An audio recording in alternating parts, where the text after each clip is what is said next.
Bangabandhu gold কাপের আনুষ্ঠানিক draw অনুষ্ঠিত হওয়ার কথা বৃহস্পতিবার।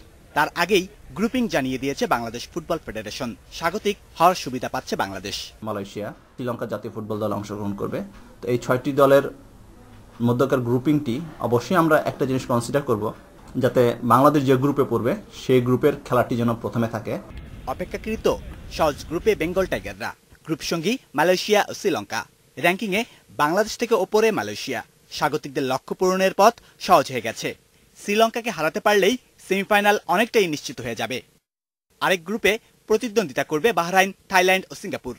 একটি সেমিফাইনাল সহ মোট 3টি ম্যাচ অনুষ্ঠিত হবে সিলেট জেলা স্টেডিয়ামে। জমকালো এই টুর্নামেন্টের লোগো উন্মোচন হবে বৃহস্পতিবার। যদি বলি নাম্বার 1 কোনো পুরুষ বা ব্যক্তিত্ব থাকে, সে হচ্ছে জাতির পিতা বঙ্গবন্ধু। এই দুইজনকে কম্পেয়ার করে, অর্থাৎ বঙ্গবন্ধু এবং ফুটবল এবং ফিফা, এফসি, বাফুফের যে কালার, এই তিনটাকে কনসিডারেশনে রেখে লোগোটাকে তৈরি করা হয়েছে মিনিংফুল করার জন্য। সিলেট ভেন্যুতে আমাদের গ্রুপ পর্যায়ে 3টি খেলা থাকবে। আমাদের একটি সেমিফাইনাল অনুষ্ঠিত হবে সিলেটে, দ্বিতীয় সেমিফাইনালটি অনুষ্ঠিত হবে ঢাকায় বঙ্গবন্ধু জাতীয় স্টেডিয়ামে।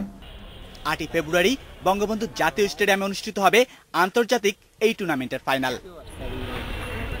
Shamim Ahmed, independent news, Dhaka.